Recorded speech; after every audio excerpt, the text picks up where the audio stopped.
সাল্লাম দাঁড়িয়ে থাকবেন তার উম্মতকে পানি পান করানোর জন্য।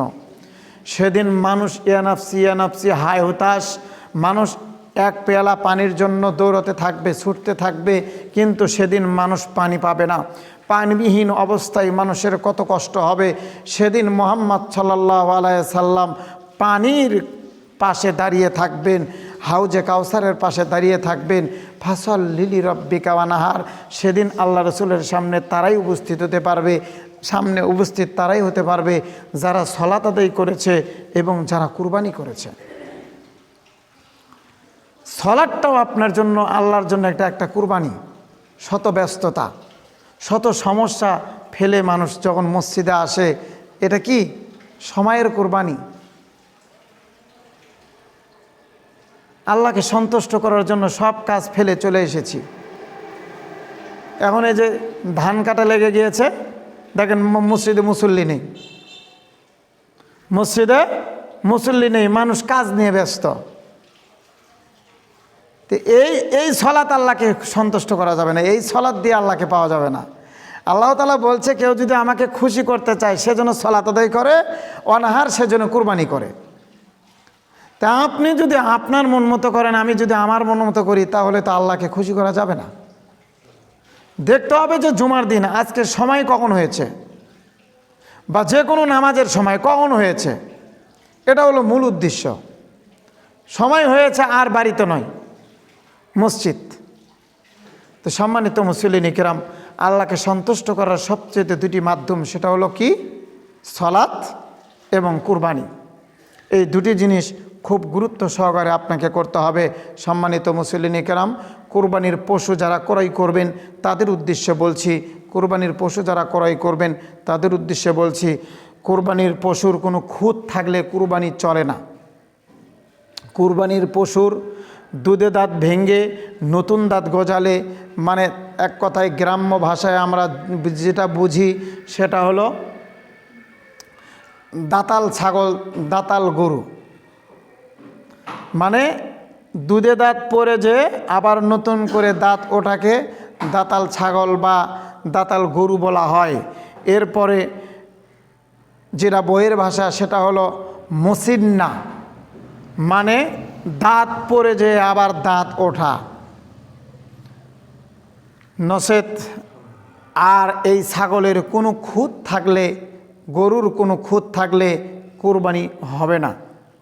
বাজারে যে আপনার সবচেয়ে সুন্দর ভালো, আপনার সামর্থ্যের উপরে ডিপেন্ড করে, আপনার সামর্থ্যের উপরে ডিপেন্ড করে যেটা ভালো সুন্দর সেটা দেখে কিনে নিয়ে আসতে হবে। কান কাটা থাকলে চলবে না, শিং ভাঙ্গা থাকলে চলবে না, লেজ কাটা থাকলে চলবে না, ঠ্যাং ভাঙ্গা থাকলে চলবে না। শরীরে যদি কোনো ধরনের খুঁত থাকে, অনেক ছাগলের দেখবেন যে আপনার একটা রোগ আছে, জায়গায় জায়গায় চামড়ার থেকে পশম উঠে গিয়েছে, এইগুলো খুঁত।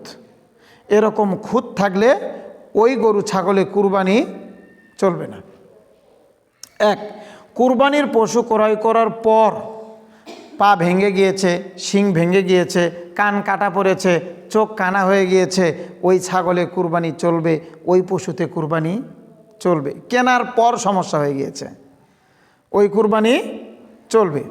কেনার আগে সমস্যা ছিল, দেখেননি, ওটা চলবে না। আপনাকে দেখতে বলেছেন, আল্লাহ রাসূল সাল্লাল্লাহু আলাইহি সাল্লাম আপনাকে দেখে কিনতে বলেছেন, যে খুব সুন্দরভাবে দেখো, যেন লেজ কাটা না থাকে, যেন কান কাটা না থাকে, যেন শিং ভাঙ্গা না থাকে, যেন কোনো সমস্যা না থাকে। এখন বাংলাদেশের মানুষ এত কথা জানার পরেও, হাদিস ক্লিয়ারলি জানার পরেও বাজারে যায় ইমাম সাহেবকে ফোন দেয়, যে ইমাম সাহেব বয়স হয়ে গিয়েছে, দেখতে তরুতাজা হুষ্টপুষ্ট একেবারে, এই ছাগল দাঁতে নি, তাহলে কি কুরবানি চলবে? তার উদ্দেশ্য কি বলেন তো? উদ্দেশ্য হলো ওর পুঁজি কম। যেহেতু ছাগল দাঁতে নি, ওই বাজারে ওই অদাতিল ছাগলের বা গরুর দাম কম, দাতাল ছাগলের গরুর সাইজে ছোট হলেও দাম বেশি।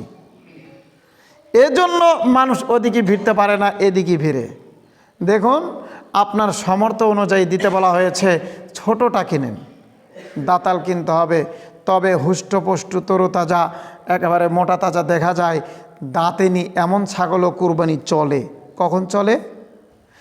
দাতাল ছাগল পাওয়া যায় না, দাতাল গরু পাওয়া যায় না।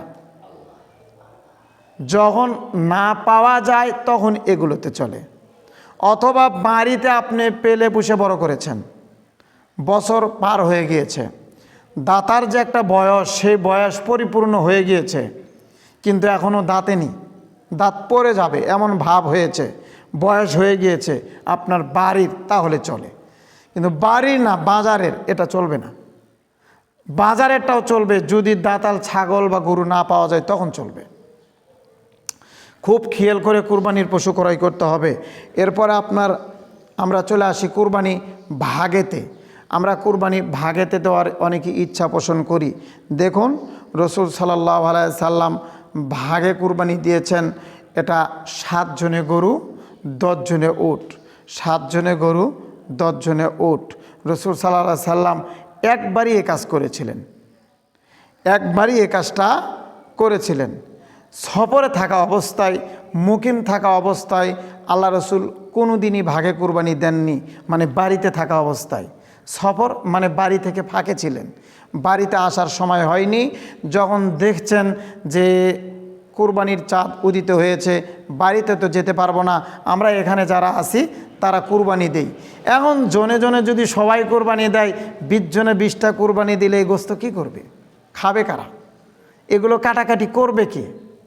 তখন রসুল সাল্লাল্লাহু আলাইহি সাল্লাম বলছে, ঠিক আছে তোমরা এ করো, কি করো, 7 জনে মিলে গরুতে যাও, 10 জনে মিলে উটে যাও, যে তোমরা কুরবানি দাও, এতেই চলবে।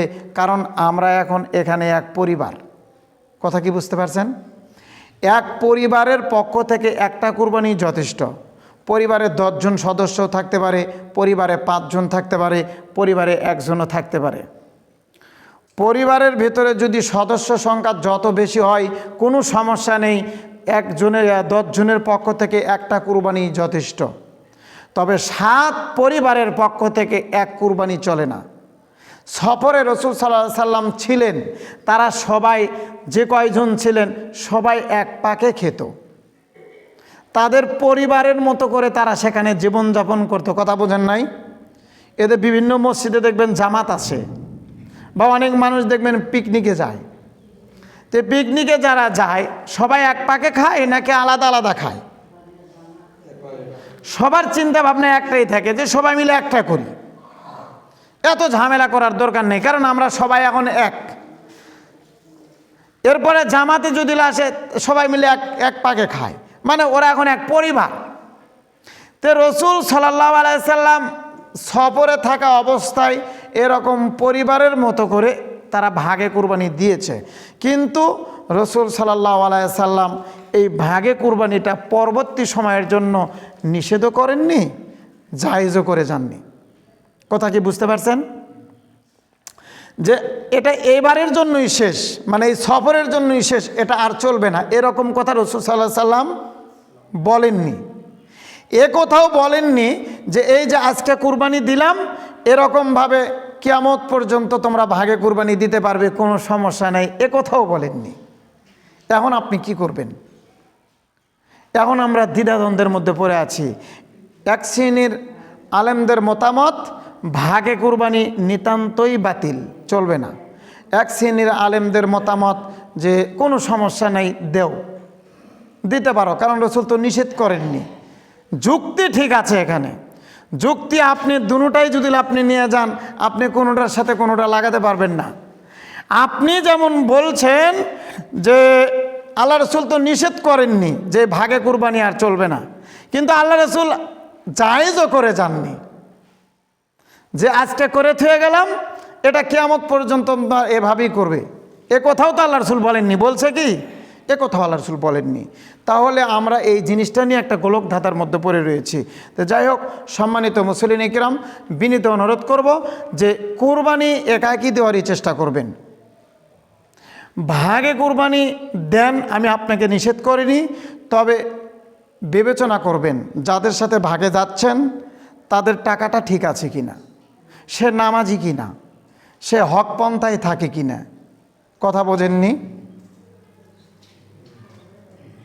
কারণ হালাল আর হারাম দুটো যখন মিক্সড হয়ে যাবে তখন আর আপনি বেছে বের করতে পারবেন না। আপনি যদি সুদখোরের সাথে ভাগেতে চলে যান আর যদি দুজনে মিলে কুরবানি দেন বা 5 জনে মিলে একটা কুরবানি দেন, গোস্ত মেপে নেওয়ার সময় আপনার মন চাইবে 2 টুকরা গোস্ত বেশি নেওয়া। আপনি কখনোই চাবেন না যে আমার ভাগে 2 টুকরা কম দাও, এটা আপনি কখনোই চাবেন না। আমি কখনোই চাবো না যে আমি 2 টুকরা কম নেই, এটা কখনোই যাব না। মাপতে গিয়ে হাতে যেটা থাকবে ওটা আপনার ভাগে রেখে দিবেন। তো এই যে হারাম আর হালাল দুটো যখন মিক্সড হয়ে যাবে তখন আর আলাদা করার কোনো ক্ষমতা নেই। এজন্য বলছি যে আপনি একাই কুরবানি দেওয়ার চেষ্টা করবেন। যদি পারেন, সামর্থ্য থাকলে খাসি দেন, আর যদি নিতান্তই আপনার ইচ্ছা হয় ভাগে দিতে পারেন, এটা আপনার ইচ্ছা। হারাম এ কথা বলিনি, দেন, জায়েজ আছে, যেহেতু রসুল নিষেধ করেননি, দেন, আপনি ভাগেই দেন। এখন এই ভাগকে কেন্দ্র করে রসুল সাল্লাল্লাহু আলাইহি সাল্লাম যে কথাটা বলে গিয়েছেন যে তোমরা উটে 10 জন, গরুতে 7 জন। এখন এই বাংলাদেশের মুসলমান এই বিষয়টাকে কেন্দ্র করে গরুতে যখন 7 জন না পায় তখন কয় তোমরা 5 জনে করো। এটা আমাদের মতো আলেমেরাই ফতুয়া দিয়ে দেয় যে 7 জনে না হয় তাহলে 5 জনে করো, 5 জনে যদি মিল না হয় তাহলে 3 জনে করো। ভাগ তো ভাগই রে ভাই, ভাগ তো ভাগই। যদি আপনি গরুর দিকে বিবেচনা করে আপনি বেজোর সংখ্যা মিলেন, তাহলে ওটের দিকে যদি হিসাব করেন, ওট তো 10 জনে দিয়েছিলেন, ওটা তো জোর ছিল। ওটা জোর ছিল না? ওট কয়জনে দিয়েছিলেন কথা বলেন?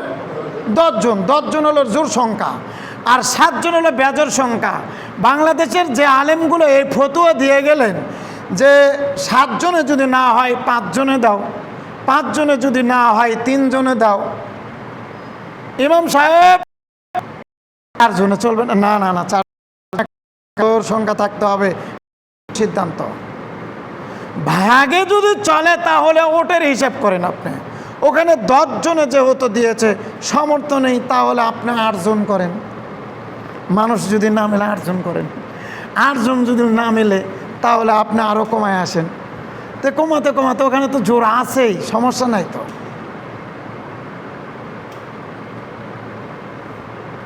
দেন, ভাগে যে কয়জন পারেন দেন, তবে ভাগের চেয়ে একাকি কুরবানি দেওয়াই উত্তম।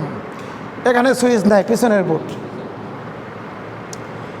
ভাগের চেয়ে একা দেওয়াই উত্তম। ভাগে দেন, না করিনি দেন, সমস্যা নেই। সম্মানিত মুসল্লিন কিরাম, কুরবানির পশুতে যখনই ভাগে যাবেন তখন একটু চিন্তা ভাবনা করে যায়েন।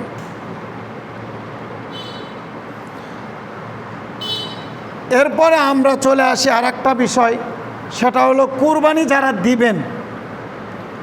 কুরবানি যারা দিবেন তাদের উদ্দেশ্য বলছি। কুরবানি যদি কেউ না দেয় তাহলে ওকে একটা পিঁপড়াও কামড় মারবে না কিয়ামতের মাঠে, যে আমি কুরবানি দিব না, সামর্থ্য আছে কিন্তু দিব না, এতে ওকে একটা পিঁপড়াও ধরবে না। কিন্তু কুরবানি দিল, কিন্তু কুরবানির যে একটা শর্ত আছে সেই শর্ত মেনে নিল না। কুরবানির শর্ত আছে না? যেমন আপনার সিয়াম, আপনি রোজা রাখেন, আপনার রোজার পিছনে একটা শর্ত আছে, সিয়ামের পিছনে একটা শর্ত আছে। সিয়াম মানে কি? সিয়াম মানে কি? সিয়াম মানে রোজা নয়, সিয়াম মানে বিরত থাকা। সিয়াম মানে কি থাকা? বিরত থাকা। কি থেকে বিরত থাকবেন? যত অন্যায়, অপকর্ম, ব্যয়পানা, কুকর্ম কাজ আছে, সব পাপ কাজ থেকে নিজেকে বিরত রাখার নাম হলো সিয়াম। কেউ যদি সিয়াম রাখার পর পাপের কাজ করে, মিথ্যা কথা, চগলখুরি, গিবত, অন্যের মাল মেরে খাওয়া, জমিনের বাতর কাটা, নারীরা বেপরদা হয়ে রাস্তায় বের হওয়া, এগুলো যদি চলে তাহলে ওই সিয়াম ওর কোনো কাজে দিবে না। কারণ সিয়ামের মূল শর্তটা কি?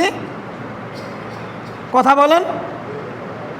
সিয়ামের মূল শর্ত হলো পাপ কাজ থেকে বিরত থাকা। কোনো নারী যদি বেপরদায় বের হয় তাহলে ওটা পাপের কাজ না নেকির কাজ? পাপের কাজ। কেউ যদি সালাত আদায় না করে এটা পাপের কাজ না নেকির কাজ? সালাত ছেড়ে দিলে ইচ্ছা করে, ও কিন্তু রোজা রেখেছে, সিয়াম রেখেছে। তো সিয়াম রাখা অবস্থায় সালাত ছেড়ে দিবে, তার মানে কি ওর সিয়াম কোনো কাজে দিবে না, ও এমন পাপের সাথে জড়িত। বাংলাদেশের অসংখ্য মুসলমান খালি সিয়াম রাখে কিন্তু সালাতে আসে না, অসংখ্য মুসলমান। এটা ও আবার কেমন মুসলমান আল্লাহই জানে। তো এরকম সিয়াম আছে কিন্তু মিথ্যা কথা ছাড়েনি, সিয়াম আছে ও মানুষকে ওজনে কম দেওয়া ছাড়েনি, এখনও ওজনে কম দেয়। তো এই সিয়াম ওর কোনো কাজে দিবে না। তাহলে রাসূল সাল্লাল্লাহু আলাইহি সাল্লাম বলেছেন সিয়াম মানে বিরত থাকা। কি থেকে বিরত থাকবে? যত পাপের কাজ আছে সব পাপ কাজ থেকে বিরত থাকার নাম হলো সিয়াম। আর যে কথাটা বললেন যে সিয়াম মানে রোজা, না, সিয়াম মানে রোজা নয়, বরঞ্চ আমরা যে রোজা বলি, রোজা মানে উপবাস থাকা, মানে উপাস থাকা, না খেয়ে থাকা। রোজা মানে কি? না খেয়ে থাকা। বাংলাদেশের মানুষ না খেয়ে থাকে কিন্তু সিয়াম থাকে না। বাংলাদেশের মানুষ রোজা থাকে, সিয়াম থাকে না। ওই যে মিথ্যাও বলে, বেপরদাও চলে, চগলখড়িও করে, মানুষের গীবতও করে, মানুষের ক্ষেতের ভাতরও কাটে, সব ঠিক আছে, এমরা রোজাও আছে। তার মানে ও উপবাস থাকে, ও না খেয়ে থাকে। হিন্দুরা যেমন উপবাস থাকে, এই বাংলাদেশের মুসলমানেরাও এরকম উপবাস থাকে। তো যাই হোক, বলতে চাচ্ছিলাম সিয়াম মানে যেমন বিরত থাকা, সিয়ামের পিছনে যেমন শর্ত আছে, কুরবানির পিছনে ওই রকম শর্ত আছে, কুরবানির পিছনেও শর্ত আছে। রাসূল সাল্লাল্লাহু আলাইহি ওয়াসাল্লাম বলেছেন, আন উম্মে সালামাতা ক্বালাত ক্বালা রাসূলুল্লাহ সাল্লাল্লাহু আলাইহি ওয়াসাল্লাম, উম্মে সালামা রাদিয়াল্লাহু তাআলা আনহু বলেন, ইজা দাখালাল আশারু ওয়া আরাদা বা'দুকুম আন ইউযাহা, কেউ যদি কুরবানি দেওয়ার ইচ্ছা পোষণ করে বা কুরবানি দেয়, কেউ যদি কুরবানি দেওয়ার ইচ্ছা পোষণ করে বা কুরবানি দেয়, তাদের জন্য শর্ত। কি শর্ত? আরাদা বা'দাকুম আন ইউযাহা ফালা ইয়ামুসসা মিন শা'রিন, জিলহজ মাসের চাঁদ উদিত হওয়ার পর থেকে নিয়ে তারা আর কয়েকটা কাজ করতে পারবে না। কি করতে পারবে না? তারা নখের চারা ফেলে দিতে পারবে না। চাঁদ উদিত হওয়ার পর, জিলহজের চাঁদ ওঠার পর ও আর নখের চারা ফেলতে পারবে না, ও আর দাড়িতে খুর কেচি লাগাতে পারবে না, মাথার চুলে খুর কেচি লাগাতে পারবে না, শরীরের কোনো লোম গোফ কোনো কিছু ফেলতে পারবে না। এই 10 দিন ইন টোটালি তার জন্য বন্ধ। আর দাড়ি তো কিয়ামত পর্যন্ত বন্ধ, দাড়ি ছাটা চাচা এটা কিয়ামত পর্যন্ত বন্ধ, তার মৃত্যু পর্যন্ত বন্ধ। এখন যে মুসলমান 1.5 লক্ষ টাকা দিয়ে কুরবানি কিনলো আর ঈদের সলাতে আসার আগে ক্লিন শেভ করে ঈদগাহের মাঠে আসলো, ওর ওই কুরবানির কোনোই দাম নেই। কারণ ও কি মানেনি? ও কি মানেনি? শর্ত মানেনি। কি শর্ত? আল্লাহ কি শর্ত দিয়ে দিয়েছে?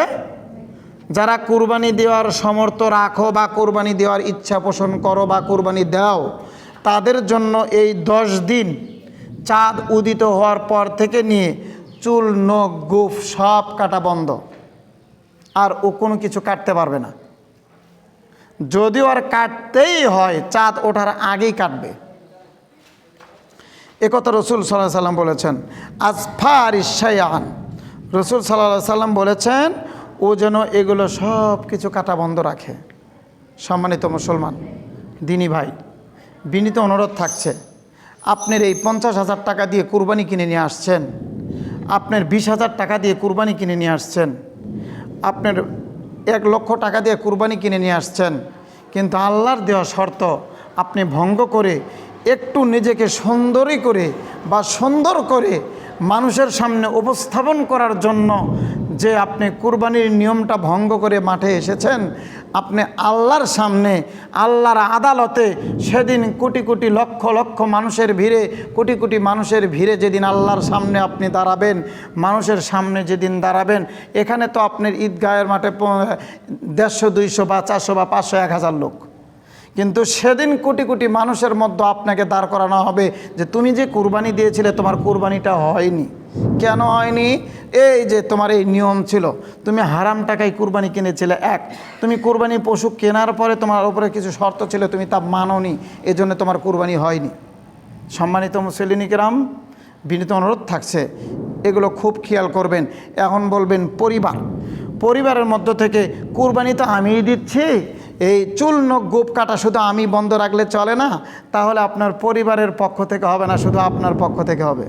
তাহলে বলতে হবে যে আমার পক্ষ থেকে একটা কুরবানি, পরিবারের পক্ষ থেকে হবে না। যদি পরিবারের পক্ষ থেকে হয় তাহলে যারা সাবালক ছেলে মেয়ে আছে, 7 বছর অতিবাহিত হয়ে গিয়েছে, 10 বছর বয়স হয়ে গিয়েছে, এদের থেকে নিয়ে আপনার পরিবারের যত সদস্য আছে সবার জন্য চুল নখ গোপ এগুলো সব কাটা বন্ধ।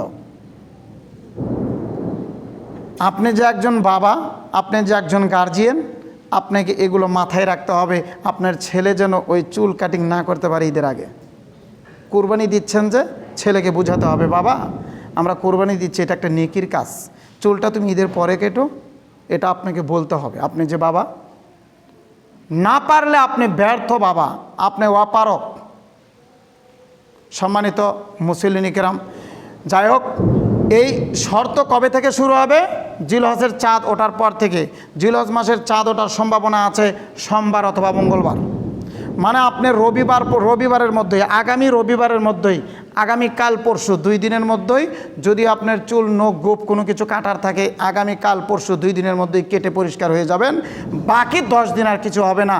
আর জিলহজ মাসের চাঁদ উদিত হওয়ার পর থেকে নিয়েই চাইলে আপনি 9 দিন সিয়াম রাখবেন। কয় দিন? যদি না পারেন তাহলে আরাফার মাঠের দিন সিয়াম রাখবেন। এ বিষয়ে আগামী জুমায় কথা বলার চেষ্টা করবে। আল্লাহ সুবহানাহু ওয়া তাআলা আমাদেরকে তৌফিক দান করুন, সবাই বলি আমিন। যে কথাগুলো বলা হলো বা শুনলেন, এর ওপরে যেগুলো আমল করার মতো সেগুলো মেনে নেওয়ার চেষ্টা করবেন। আল্লাহ আমাদেরকে মেনে নেওয়ার মতো তৌফিক দান করুন, সবাই বলি আমিন।